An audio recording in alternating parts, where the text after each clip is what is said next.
Estamos começando novamente o estudo do Catecismo da Igreja Católica e que nós já estamos aí analisando o primeiro artigo do nosso credo, que diz: creio em Deus Pai Todo-Poderoso, Criador do céu e da terra. Já vimos bastante coisas e nós estamos agora naquele ponto em que Deus criou o homem, a partir do parágrafo, você pode seguir aí no teu catecismo, se você quiser, parágrafo 385. Deus criou o homem, a mulher, os colocou no paraíso e Deus deu a eles uma lei. A lei que era esta: vocês podem comer de todos os frutos das árvores que estão no paraíso, mas vocês não podem comer do fruto da árvore que está no centro do paraíso, a árvore da ciência do bem e do mal. Tudo isto, nós sabemos, é simbólico, não são realidades históricas, mas é apenas uma história que o escritor sagrado narrou para nos contar o que aconteceu no início da história da humanidade.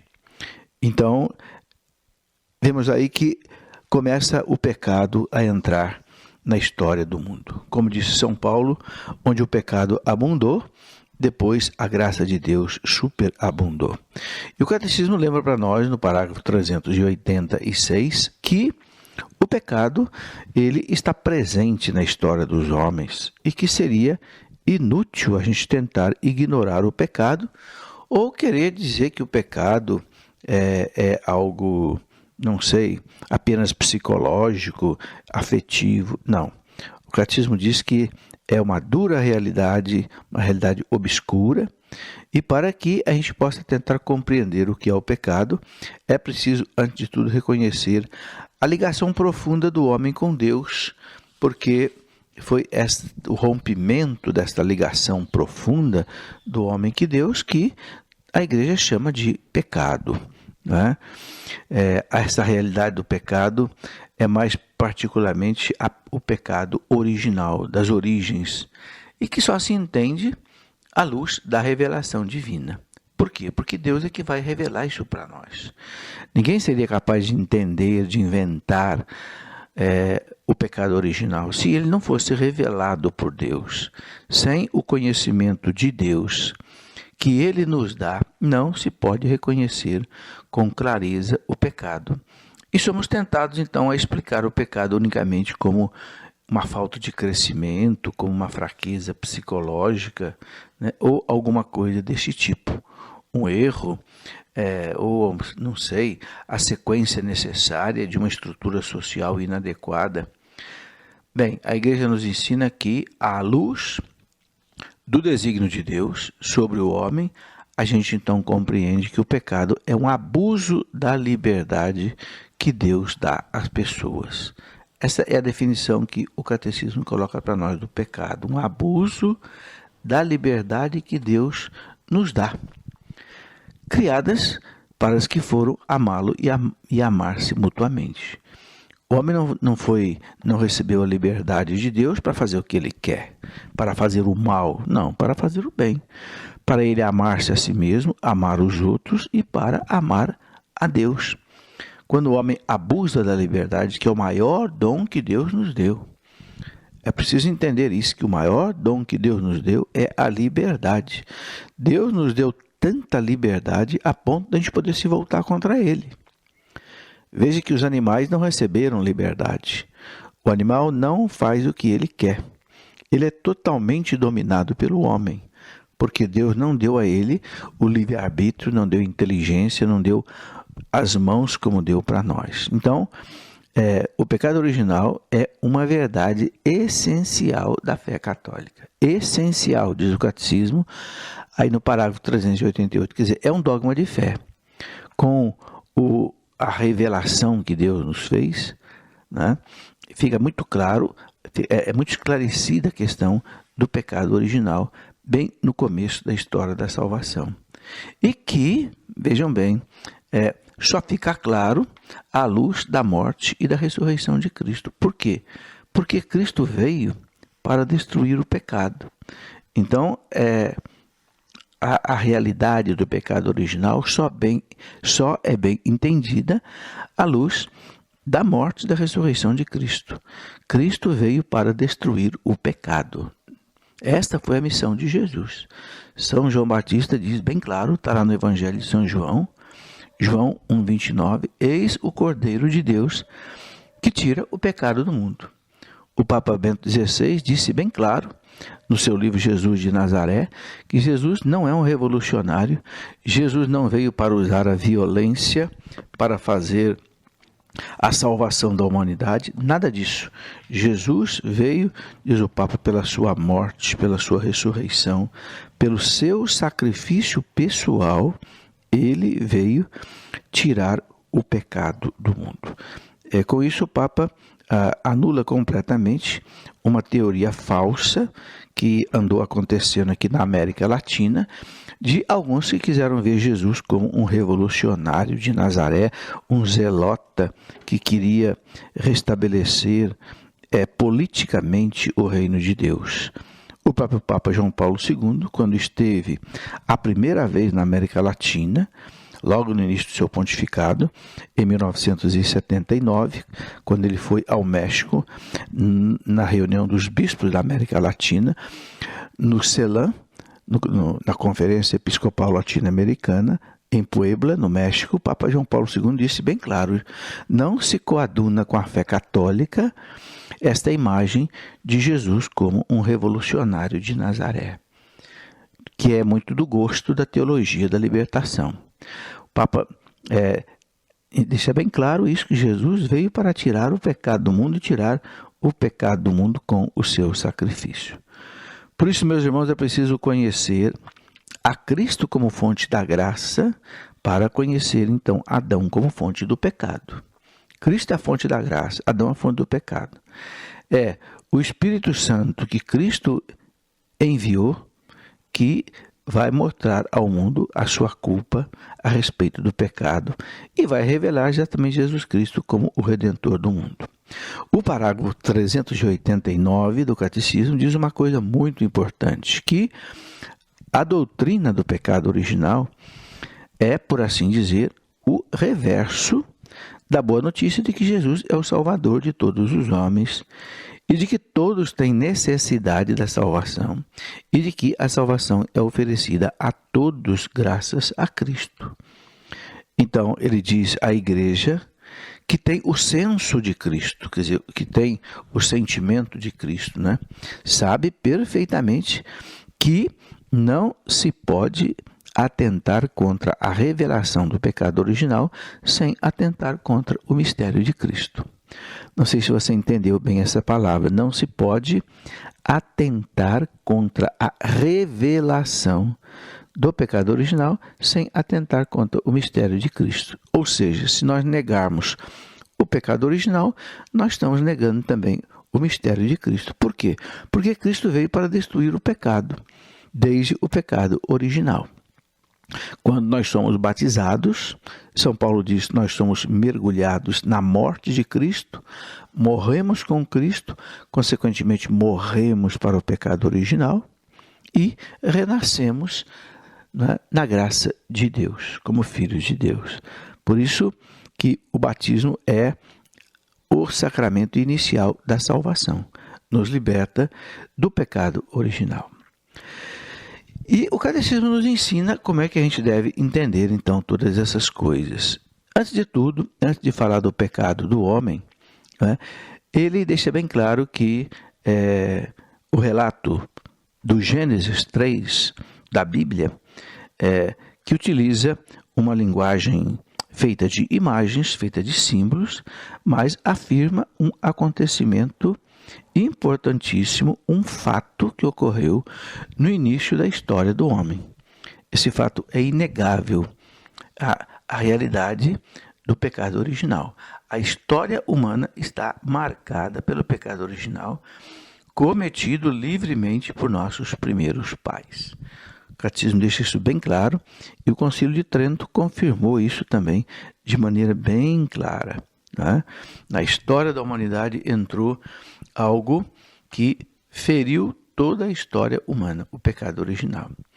E o catecismo lembra que por trás desse pecado, infelizmente, dessa desobediência dos nossos primeiros pais, houve uma ação diabólica, uma ação sedutora que se opõe a Deus, uma ação do demônio, e que por inveja faz o homem cair na morte, no pecado e na morte. Quando a gente vê lá no livro da Sabedoria, capítulo 2, versículos 24 da Sabedoria, o livro da Sabedoria diz que o homem foi feito para a imortalidade e que é por inveja do demônio que a morte entrou no mundo. Então o demônio que já tinha se afastado de Deus, era um anjo bom, mas que já tinha se afastado de Deus, ele ficou com inveja de ver o homem vivendo na harmonia, na graça de Deus. Então foi tentar o homem, para que o homem fizesse o que ele fez, ou seja, desobedecesse a Deus. Infelizmente, ele conseguiu isso. Então o catecismo diz que a escritura e a tradição da igreja veem neste ser um anjo destronado chamado Satanás, ou chamado de diabo. E que a igreja ensina que ele tinha sido anteriormente um anjo bom, foi criado bom, mas que se tornou mal por própria culpa, se tornaram maus por sua própria iniciativa.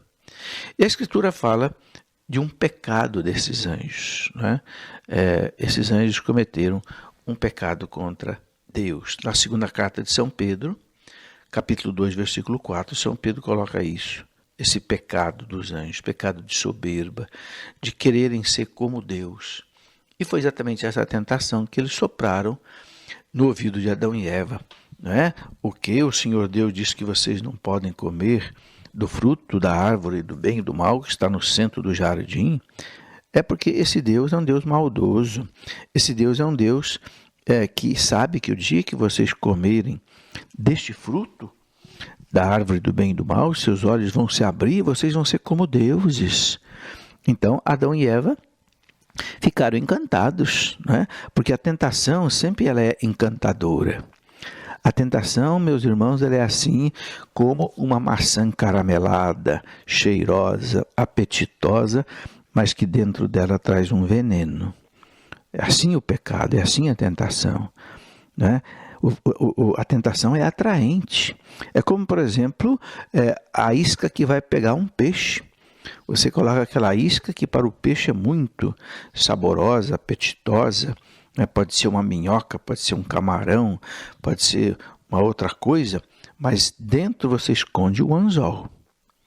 Depois que o peixe engole a isca, você puxa e o anzol penetra na boca dele e o arranca da água e ele morre fora da água. O pecado é assim.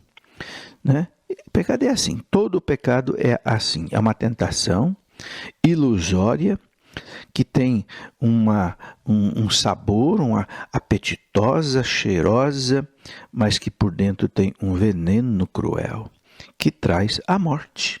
Por isso que São Paulo diz que o salário do pecado é a morte. Aí você entende por que o Cristo veio para tirar o pecado do mundo.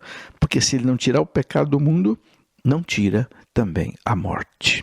Nós falamos então aqui do pecado original, esse pecado que o homem cometeu desobedecendo a Deus, desobedecendo à vontade de Deus, à lei de Deus, mas tentado que ele foi pelo demônio.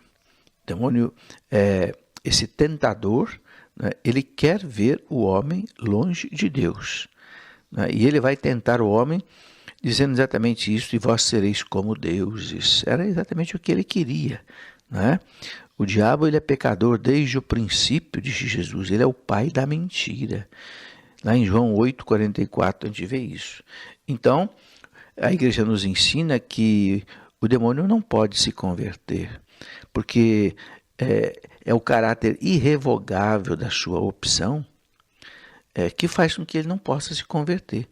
Não é que falte misericórdia a Deus. Não, a misericórdia de Deus é infinita, mas é que a decisão do demônio é uma decisão irreversível. Como dizia um grande santo da igreja, São João Damasceno, não existe arrependimento para os demônios depois da sua queda, como também não existe arrependimento para os homens depois da morte. Nós também podemos arrepender dos nossos pecados até a morte. Depois da morte, a gente não consegue mais se arrepender. É o ensinamento da igreja, do grande santo doutor da igreja, São João Damasceno, que era lá de Constantinopla.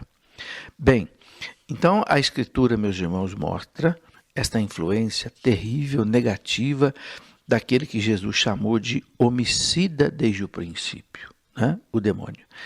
E que chegou até a desviar Jesus, tentou desviar Jesus, né? Da sua missão recebida pelo Pai. Foi tentar Jesus lá no deserto para tentar fazer Jesus desviar da vontade de Deus. Aquelas 3 tentações que a gente vê no deserto foi uma tentativa do demônio de desviar Jesus também da vontade de Deus. Quer dizer, fazer com Jesus aquilo que ele fez com Adão. Só que Jesus o venceu. E Jesus mostra para nós, então, como é que a gente vence o demônio. Pelas 3 coisas que Jesus fez lá no deserto. Jesus orou, Jesus vigiou e Jesus fez jejum. Então, o jejum, a vigilância, a oração derrubam a tentação do demônio. Por isso, Jesus deixou isso para nós como exemplo, né? E São João diz uma coisa muito importante, meus irmãos. Na primeira carta de São João, capítulo 3, versículo 9, São João diz uma coisa muito importante. Para isto é que o Filho de Deus se manifestou, para destruir as obras do diabo. É por isso que ele veio. E qual é a obra do diabo? É o pecado. É pelo pecado que o demônio escraviza a humanidade, escraviza cada um de nós. É pelo pecado que ele instaura o sofrimento no mundo. Veja, por exemplo, quando o demônio consegue fazer com que um pai de família, por exemplo, se torne adúltero, arranje uma amante, o que acontece depois disso? Destrói o casamento, destrói a família, é a infelicidade dos filhos, é a infelicidade da esposa, dele mesmo. Estão vendo? É o pecado gerando a morte. Outro exemplo, a droga entra na vida do jovem, destrói a vida do jovem, leva o jovem à morte. A violência, o crime, sempre o pecado leva à morte. O roubo, o assassinato, o sequestro, a prostituição, que destrói a vida da pessoa. O homossexualismo, que leva a pessoa a fazer aquilo que Deus não quer. Uma vida sexual de homem com homem, de mulher com mulher, que o catecismo da igreja chama de depravação grave, lá no parágrafo 2357. Então o pecado, ele gera a morte. E todo pecado, meus irmãos, é uma sedução mentirosa que o demônio induz o homem, levando o homem a quê? A desobedecer a Deus. Não se submeter à vontade de Deus. Mas o catecismo lembra uma coisa importante, que o poder de Satanás não é um poder infinito. Ele não é um antideus, ele não é um outro Deus, não. Ele é simplesmente uma criatura. É uma criatura poderosa pelo fato de ser puro espírito, pelo fato de ser anjo, mas Deus também tem os seus anjos bons que nos protegem, que protegem o mundo, que protegem cada um de nós, o anjo da guarda, contra esta ação nefasta do demônio. E o catecismo diz uma coisa muito importante, que ele não é capaz de impedir a edificação do reino de Deus. Ele pode fazer barulho, ele pode querer, né, atrapalhar a igreja, a evangelização, mas o catecismo diz claro, ele não é capaz de impedir a edificação do reino de Deus. Embora Satanás atue no mundo, diz a igreja, por ódio contra Deus, por ódio contra o reino de Jesus, e a sua ação possa causar prejuízos graves de ordem espiritual, indiretamente, também de ordem física, como consequência, né, para o homem, para a sociedade. No entanto, esta ação do demônio, se ela é permitida pela divina providência, é porque a divina providência sabe dirigir a história da humanidade, dirigir o mundo, a história do mundo, aproveitando inclusive esta ação negativa do demônio. Diz aqui o catecismo que a permissão de Deus para que o demônio haja é um mistério, mas nós sabemos que Deus coopera em tudo para o bem daqueles que o amam. Romanos 8, 28, quer dizer, a própria ação do demônio está sobre a força de Deus. Ele não age sem o poder de Deus. Deus deixa ele agir porque Deus o criou. Deus deu liberdade a ele, Deus deu liberdade a nós, e Deus não tira a nossa liberdade e não tira a liberdade dele. Mas Deus nos protege com seus anjos, Deus nos protege com a sua graça, com os sacramentos, e quando ele faz algum estrago, algum mal, Deus sabe tirar desse mal algum bem. Porque senão, como diz Santo Agostinho, Deus não permitiria a ação do demônio. Então, nós não podemos ficar com medo, nós não podemos ficar aterrorizados com a ação do demônio, não. Saiba que Deus o protege. Jesus disse, aquele que está em vós é maior do que aquele que está no mundo, disse São João. Ou seja, quem tem Deus, quem tem Jesus, não há que temer a ação do mal.